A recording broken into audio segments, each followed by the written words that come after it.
账本上的数字我算了3遍，净利润500万整。我靠在修车店的椅子上，满手油污还没洗。今天又修了7台车，从早上8点干到晚上10点，手指缝里全是黑机油，指甲盖里也是。我习惯性的用抹布擦了擦手，擦不干净。手机响了，王磊。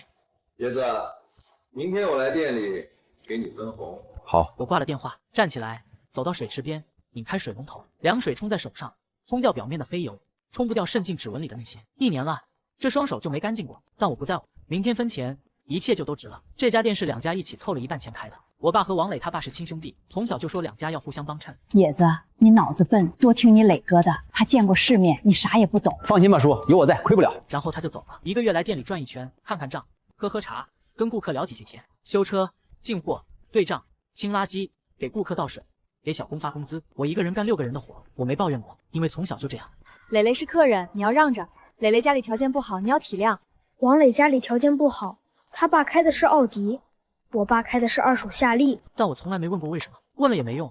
我妈会说你这孩子怎么这么不懂事，所以我学会了闭嘴。第2天一早，我先到店里把地扫了，工具摆好，水烧上。王磊迟到1个小时。叶子，这1年辛苦了啊！他坐在椅子上，翘起2郎腿，从包里拿出1沓钱。他把那沓推到我面前，这是你的。我看着那沓钱，多少？12万。12万，500万净利润，我拿12万。磊哥，500万的利润，我拿12万。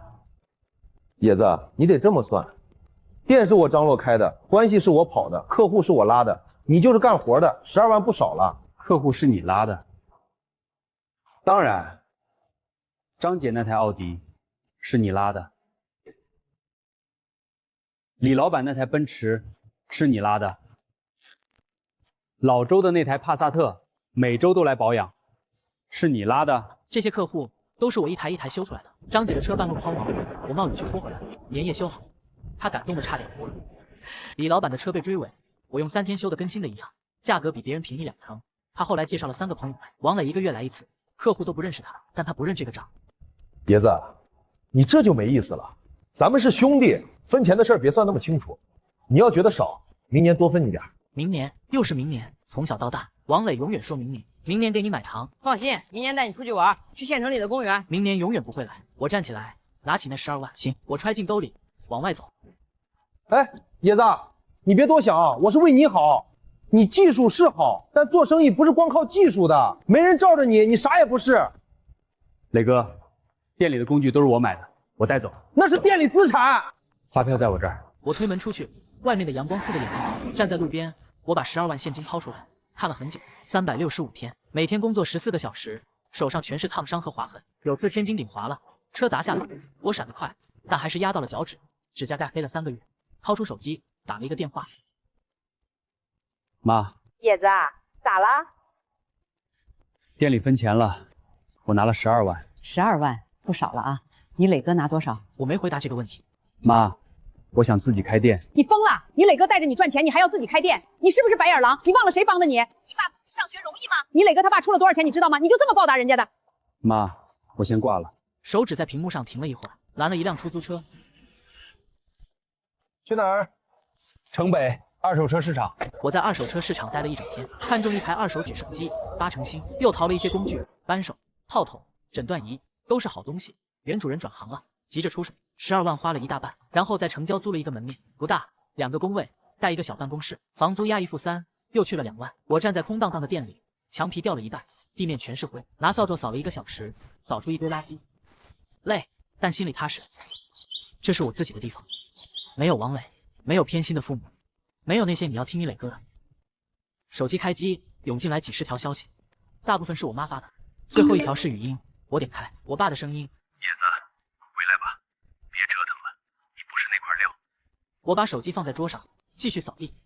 我不是那块料，那谁是？王磊是，1个月来1次店，喝喝茶吹吹牛，拿走488万。我没说话，我从来不会跟父母顶嘴，小时候不会，现在也不会，但我心里清楚，我会用行动告诉他们，谁才是那块料。第2天，王磊来了，他开着他的新车停在门口。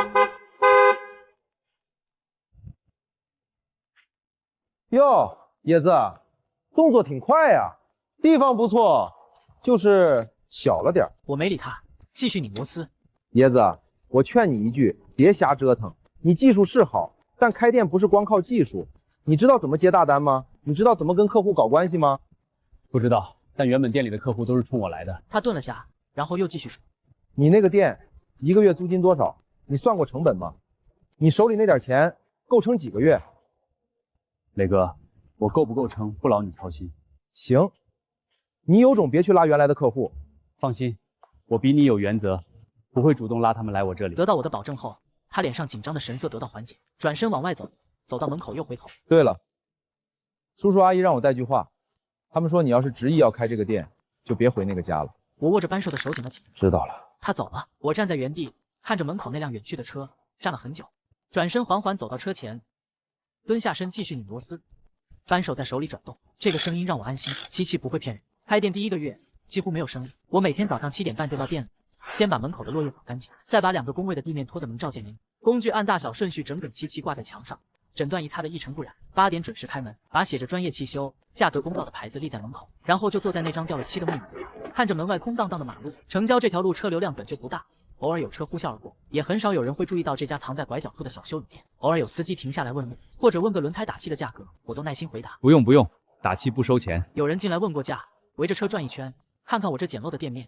再看看我满是油污的手，眼神里满是怀疑。你这儿能修好吗？你这价格是便宜，不会用的是假货吧？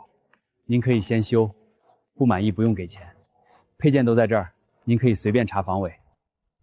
但他们大多还是摇摇头，开车去了城里的大店。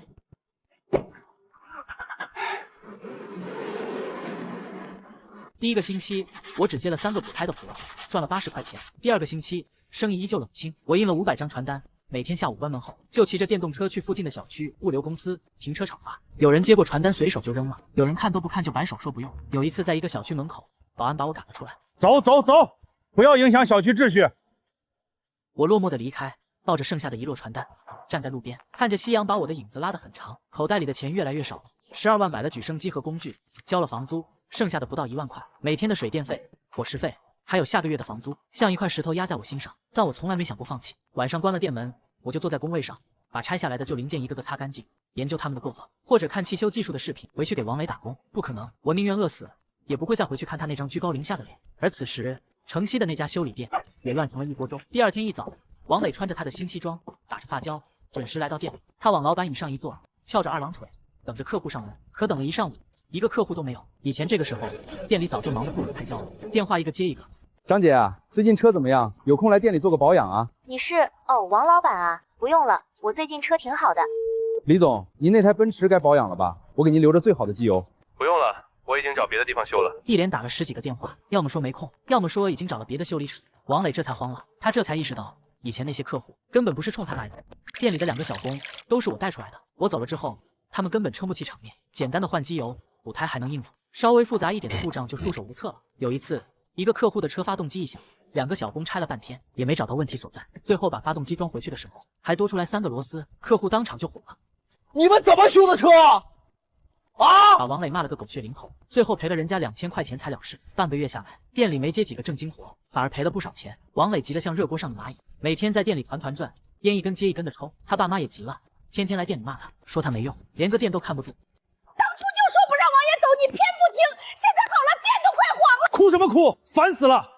他走了就走了，我还不信离了他我就开不了店了。嘴上这么说，王磊心里却没底。他看着空荡荡的车间，看着账本上越来越少的数字，心里开始打起了歪主意。他先是找了一个所谓的大师傅，工资开得很高，可这个大师傅技术也就那样，而且力气特别大，干了没几天就跟客户吵了3次架。王磊没办法，只能把他辞退了。然后他想到了降低成本，以前我进货都是用最好的原厂件或者知名品牌件，质量也低，价格自然也高。王磊觉得客户根本分不清原厂件和副厂件的区别，只要能装上能用就行。他联系了一个做汽配的朋友，进了一大批廉价的副厂件，这些副厂件价格只有原厂件的1/3，质量却差得很远。第一次用副厂件的时候，王磊还有点心虚，他给一个客户换刹车片，用了最便宜的副厂件，收了原厂件的钱。客户开走之后，他提心吊胆了好几天，生怕客户回来找事。可过了1个星期，客户也没来，王磊松了一口气。从那以后，王磊店里的所有配件几乎都换成了副厂件，换机油用的是杂牌机油，滤芯是3无产品，刹车片、轮胎都是劣质货。他还把工时费提高了1成，这样一来，利润比以前还高。但光靠降低成本还不够，客户还是太少。王磊看着账本，眉头又皱了起来，看着马路上来来往往的车，心里突然冒出一个恶毒的念头：如果这些车都坏了，不就都来我店里修了吗？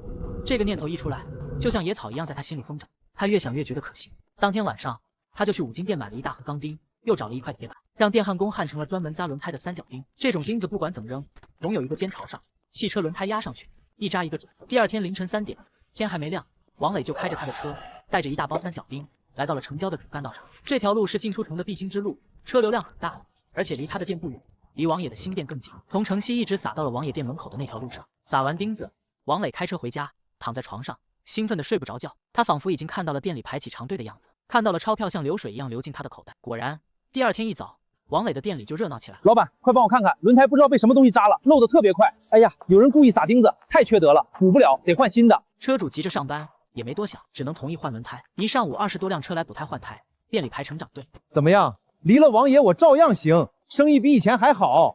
还是我儿子有本事，王爷就是干活的命。从此，王磊天天凌晨撒钉，店里天天爆火。为多赚钱，故意扎洞，忽悠换配件，大赚黑心钱。半个月赚10几万，买宝马，到处贬低王爷。而此时，我的店里依旧冷冷清清，还多了很多麻烦。车在我门口被扎，车主却宁愿多开几公里去王磊那。我心里五味杂陈。新开的别去修，人品差。知道是谣言，但清者自清。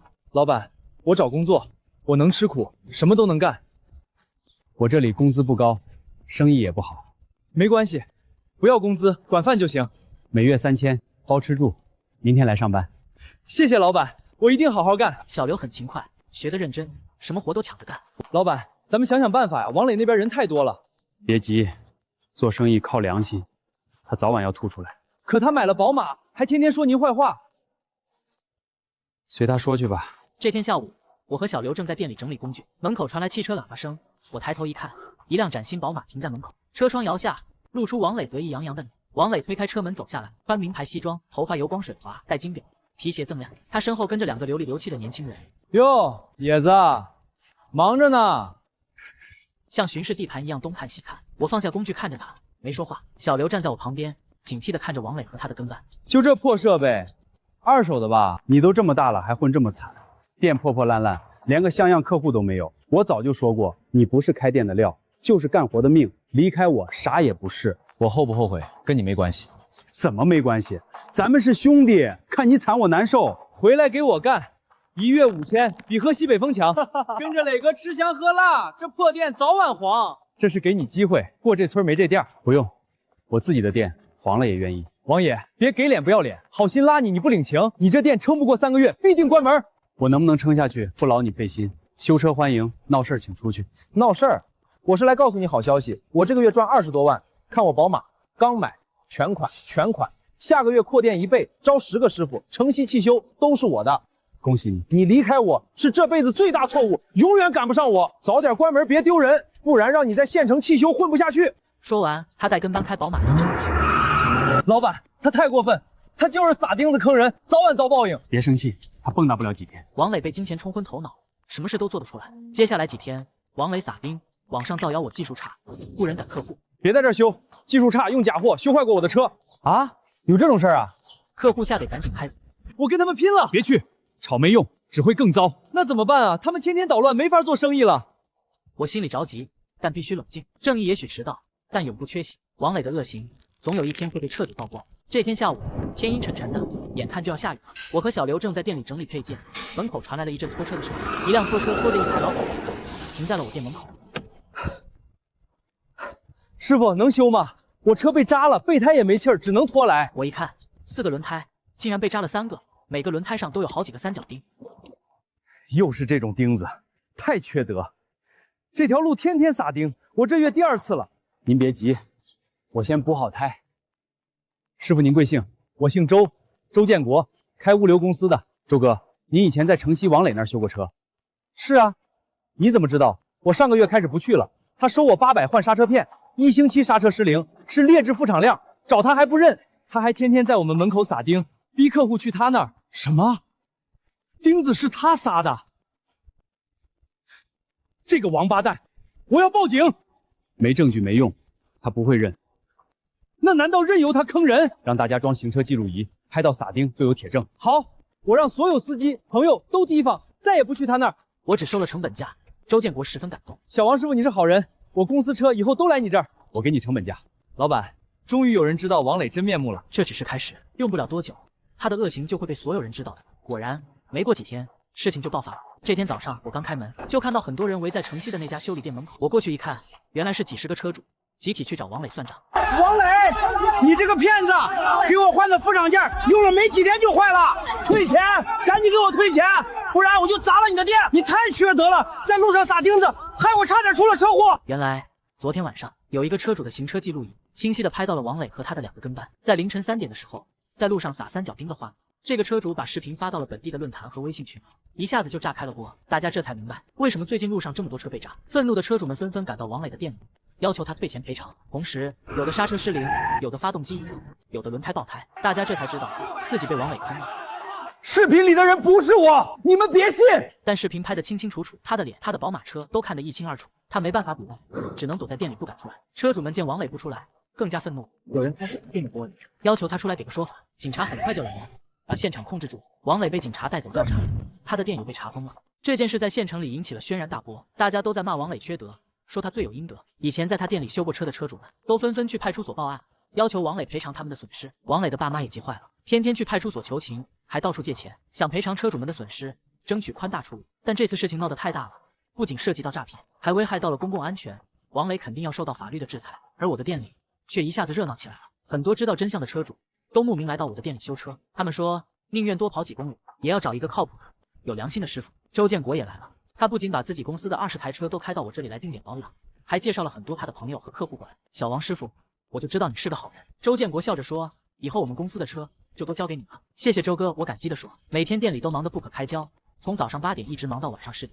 虽然很累，但我心里很踏实。我知道这才是真正的生意，靠的是技术和良心，而不是歪门邪道。扳手在手里转动，发出清脆的咔嗒声，这个声音让我无比安心。开店第6个月的一个下午，我正给一台 SUV 换轮胎，门口忽然停了2辆车，下来7、8个人，领头的是王磊他爸，我大伯，后面跟着刚从派出所取保候审出来的王磊，王磊他妈，还有几个沾亲带故的远房亲戚，一个个脸色铁青，像是来兴师问罪的。我放下千斤顶，站起来，在抹布上擦了擦满是油污的手。大伯他板着脸，上下打量了一圈店里崭新的设备，又看了看排队等着修车的客户，冷笑一声，声音尖得像刀片：行啊，野子，翅膀硬了，踩着你哥的尸骨上位，这生意做得挺红火啊。我没接话，小刘从办公室跑出来，站在我身后，攥着拳头警惕地看着这群人。排队的客户也纷纷停下手里的事，好奇地往这边看。王磊从后面挤上来，头发乱糟糟的，脸上还带着被拘留所熬出来的憔悴，眼神却依旧凶狠，指着我的鼻子就骂：王爷，你他妈是不是故意的？是你撺掇那些车主去告我的，对不对？是你把我撒钉子的事捅出去的，对不对？我毁了，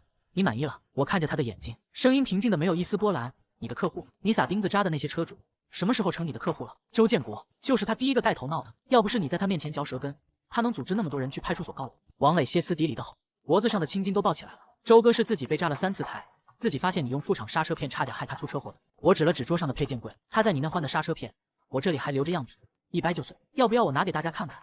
你用的是什么害人的东西？王磊脸涨得通红，像被踩了尾巴的猫。你放屁！我什么时候用过那种东西？是你故意栽赃陷害我！栽赃！我转身从抽屉里拿出一沓厚厚的单据和检测报告，放在桌上。这是30多个车主在你店里的消费记录，还有质检部门出具的配件检测报告，全是3无产品。这是派出所的立案通知书，上面写的清清楚楚，你故意投放危险物质，诈骗消费者。你要不要我念给大家听听？周围的客户瞬间炸开了锅，原来那个撒钉子的黑心老板就是他，这种人就该把牢底坐穿。王磊他妈见状，立刻往地上一坐，拍着大腿就哭嚎起来。没天理啊！王爷，你这个白眼狼！你磊哥当初带你发财，给你饭吃，你就这么报答他？你把他送进监狱，你良心过得去吗？就是。大伯也跟着帮腔，2家合伙开的店，你拿了钱就跑，自己另起炉灶抢生意，现在还把你哥往死里整，你还有没有人性？我看着他们，忽然觉得很累，不是身体累，是心里累。我想说，那家店的活全是我干的，500万利润我只拿了12万，你们觉得我占了便宜？我想说，王磊撒钉子的时候，有没有想过那些车主的安全？有没有想过万一出了车祸，会害多少人家破人亡？我想说，从小到大，什么好的都给王磊，我从来没争过。就这一次，我想靠自己的双手吃饭，就成了千古罪人。但这些话我没说，说了也没用。在他们眼里，王磊永远是那个有本事的大老板，我永远是那个应该听话、应该干活、应该替王磊背锅的小弟。我深吸一口气，拿起桌上的手机，按亮屏幕，拨号界面上已经输好了110。大伯、伯母、磊哥，这家店是我自己出钱开的，跟你们没有任何关系。你们要是来做客，欢迎；你们要是来找事，我现在就报警。上次王磊撒钉子的事还没结案，你们要是在聚众闹事，警察来了，正好一起处理。王磊他妈一下子就不哭了，从地上爬起来，指着我骂：你敢？我是你伯母，你还敢让警察抓我不成？我没什么不敢的。我看着他的眼睛，我已经忍了你们20多年了，从今天起不会再忍了。场面瞬间僵住，大伯盯着我看了很久，眼神里有愤怒，有不甘，还有一点点恐惧。他知道我说的是实话。现在王磊还在取保候审期间，要是再惹事，只会罪加一等。最后他咬了咬牙，一把拉住王磊他妈，走，就这么走了。王磊他妈不甘心的喊，走，不然等着被警察抓吗？大伯低吼道，拽着他就往车上走。王磊走在最后，在门口停下来，回头看了我一眼，那一眼里全是淬了毒的恨意，像是要把我生吞活剥一样。我没躲，就那么平静的看着他，看着他们上了车，看着2辆车灰溜溜的消失在路口，我才转过身继续换轮胎。小刘在旁边看傻了，过了半天才小声说，老板，你不生气吗？他们那么冤枉你。我把千斤顶升起来，取下旧轮胎，换上新轮胎，拿起扳手，一颗一颗的拧紧螺丝，扳手在手里转动，发出熟悉的咔嗒声。生气有什么用？我说，生气解决不了任何问题，可他们那样说你，让他们说。我把最后一颗螺丝拧紧，嘴长在他们身上，他们想说什么就说什么，但日子是过给自己看的，不是过给别人看的。小刘看着我的侧脸，没再说话。周围的客户纷纷围过来安慰我，小王师傅，你别跟那种人一般见识。就是，我们都信你，以后修车就认准你家了。我笑了笑，跟大家说了声谢谢。阳光透过窗户照进来，落在我满是油污的手上，也落在那些闪闪发光的工具上。我知道，从今天起，那些压在我身上20多年的枷锁，终于被我亲手打碎了。他们闹过之后，我的生意不但没受影响，反而更好了。原因很简单，服务好，价格公道，口碑在那摆着，客户不会因为别人来闹事就不修车了，反而因为这件事，更多人知道了我这个有良心的修车师傅。周建国知道这事后，专门来店里坐了一会儿。小王，你要是有什么困难，跟我说。没事，周哥，撑得住。他点点头，从包里拿出一份合同。我朋友开了个网约车公司，20台车需要定点保养维修，我推荐了你，你看看能不能接。我接过合同，翻了翻，20台车，每台每月保养1次，加上日常维修，1年下来是一笔不小的收入。能接，我就知道你能接。他笑了，你这个人踏实。我把合同签了，这是第一个大客户，有了这个客户，店彻底站稳了脚跟，每月固定流水有了，零散客户也在不断增加。我又招了2个师傅，一个专门做机修，一个专门做电路，工位从2个扩到了4个。小刘跟着我学了半年，技术突飞猛进，我给他涨了工资，比市场价高2成。他不好意思，老板，你给太多了。不多，你值这个价。他愣了一下，眼眶有点红。他在别的店干过，老板恨不得把工资压到最低，加班不给钱，过节没福利。我不一样，该给的不含糊，逢年过节还发红包。后来听小刘跟家里打电话，说找了一个好老板。他妈问怎么个好法，他说他把我们当人看。那句话我没听到。我当时正在车底下修发动机，满身油污。我想的是，当年王磊给我12万的时候，我是什么感觉？那种感觉，我不想让跟着我的人也尝到。开店第1年年底，我算了账，净利润530万，比王磊那家店最红火的时候还多了30万。我看着账本，沉默了很久，想起1年前王磊把那12万推到我面前时，那种居高临下的施舍。12万不少了，你是干活的，我是老板，没人罩着你，你啥也不是。我把账本合上，放到抽屉里，没有去找王磊炫耀，没有去找父母证明什么，我只是继续干活。第2天早上8点，准时开门，拧螺丝，修发动机，换轮胎，扳手在手里转动，咔嗒咔嗒，这是我的人生，不需要谁的认可。井号09。开店第2年，我开了第1家分店，位置在城南，比老店大1倍，6个工位，配了全套新设备。我让小刘去当店长，他慌了，老板，我不行，我技术还不到家。技术可以学，管理也可以学，我给你半年时间，你能干就干，干不了我再换人。他咬咬牙，行。分店开业第1个月，流水就破了12万。他给我打电话，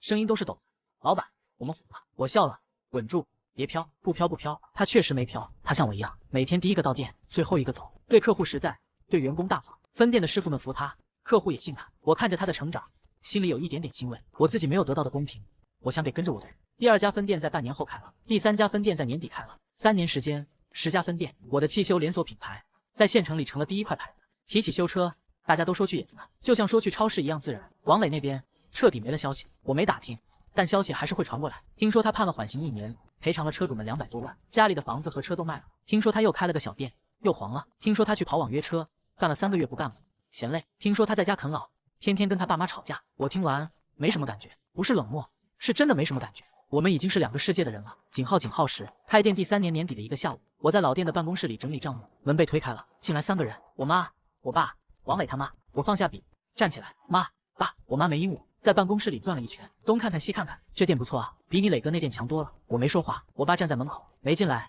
脸色不太好。王磊他妈倒是很自然地坐下，翘着腿，像在自己家一样。野子啊，他开口了，你现在可是发达了。还行还行，他笑了。10家分店，1年赚多少钱？少说也得上千万吧。我看着他，等他说下去。是这样的，野子，他清了清嗓子，当初你开店那会儿，你磊哥也没少帮你，现在你发达了，不能忘了本。你磊哥现在也没个正经工作，你看你店里给他安排个位置呗，也不用太好，当个门店经理什么的就行。我看向我妈，她避开我的眼神，看向别处。我懂了，我妈是来说客的。伯母，我的声音很平，我店里不缺人。她脸色变了，不缺人？你10家分店不缺一个经理，缺不缺我自己清楚。王爷，我妈忽然开口了，你伯母跟你说话呢，你什么态度？我看向我妈，妈，你说我应该什么态度？她被我噎住了。当初我开店的时候，你们说我是白眼狼，我爸说要跟我断绝父子关系，大伯一家来我店里闹事，砸我的场子。现在我的店做起来了，他们来要位置，妈，你觉得我应该给吗？我妈张了张嘴，没说出话。王磊他妈站起来，脸色铁青，王爷，你这话什么意思？你是在翻旧账？我在说事实。事实？他冷笑，事实就是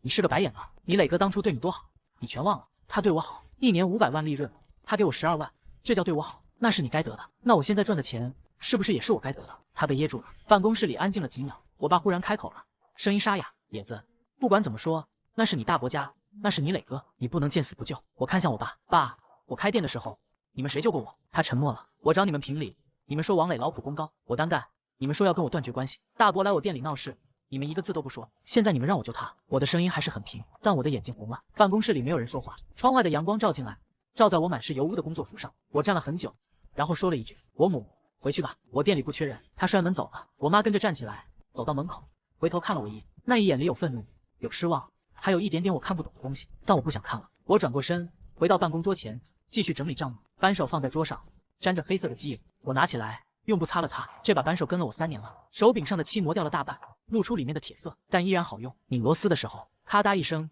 严丝合缝。机器不会骗人，人也不会，只是有些人你永远拧不紧。我以为这件事就过去了，我错了。1个星期后，王磊亲自来了。那天是周末，店里很忙，我在修一台发动机，满身是油。他走进来的时候，我差点没认出他，胖了，也老了。3年前那个穿新夹克、打发胶的王磊不见了，眼前这个人头发乱糟糟的，穿着一件起球的旧毛衣，眼神灰蒙蒙，像蒙了一层灰。野子，他的声音也变了，没了以前的趾高气扬，多了一些我没听过的东西，像是卑微。我放下扳手，站起来，磊哥。他站在门口，没往里走，看了看店里的设备，看了看正在忙碌的师傅们，目光最后落回我身上。野子，我来跟你聊聊。聊什么？他张了张嘴，没说出话，站在那里，双手插在裤兜里，肩膀微微缩着。冬天的风从门口灌进来，吹得他打了个哆嗦。野子，我知道以前是我不对，我没说话。那12万是少了点，我当时没想那么多，就觉得你是兄弟，你不会计较。我没计较，我说。他愣了一下，那12万我拿来开了这家店，所以严格来说，这家店有你一份。他的眼睛亮了一下。但是磊哥，我接着说，你拿走的那480万，你拿来干什么了？他不说话了。你买了车，换了手机，请人吃饭喝酒，你从来没想过那480万是怎么来的？那些活是我干的，那些客户是我修的。你1个月来1次店，喝喝茶，吹吹牛，拿走480万，你觉得我应该不计较？他的嘴唇动了动，没说出话。我看着他，忽然觉得很累，不是身体累，是心里累。想起小时候，我妈把最大的糖给王磊，我站在旁边看着，嘴里含着那颗小的，觉得也挺甜。想起上学时，我妈给王磊买名牌书包，我背着地摊货，觉得也挺好。想起开店时，王磊说你是干活的，我是老板，我什么都没说，觉得也许真是这样。我以为只要自己够努力，够忍耐，总有一天会被看见，但不会的，有些人永远不会看见你。我深吸一口气，磊哥，你回去吧。他抬起头，眼里带着一丝希望。野子，你的店，我的店，是我自己干出来的，你帮不了我，我也不需要你帮。但如果你真的想重新开始，我可以给你指条路。什么路？城东有一家修车店在招师傅，老板我认识，你去了就说我介绍的，他会给你机会。他愣住了，去当师傅？你也是机修学校毕业的，技术底子有，就是这些年荒废，重新捡起来不晚。他站在原地，脸上青一阵白一阵，张了张嘴，想说什么，又咽了回去。最后他转身走了几步，又停下来。野子，你真的不肯帮我？我看着他的背影，磊哥，我不是不肯帮你，我是不能帮你。为什么？因为如果我帮了你，你就永远不会自己站起来。他回过头看着我，看了很久，然后笑了，那笑容里有苦涩，有自嘲，还有一点点我看不懂的东西。行，野子，我懂了。他转身走了，这一次没有回头。我站在原地看着他走远。冬天的风很冷，吹得我眼睛发酸。我回到工位，拿起扳手继续拧螺丝，咔嗒咔嗒，一下又一下。他没有去城东那家店，后来听说他去学了电工，考了证，在一家工厂找了份稳定的工作，工资不高，但够生活。他妈逢人就说儿子有出息了，但没人信。我信，我不是信他妈的话，我是信他是真的想改了。开店第4年，我把老店重新装修了一遍。开业那天来了很多人，周建国来了，小刘来了，以前的客户都来了，我爸妈也来了。我妈站在门口犹豫了很久，没进来。我看见了，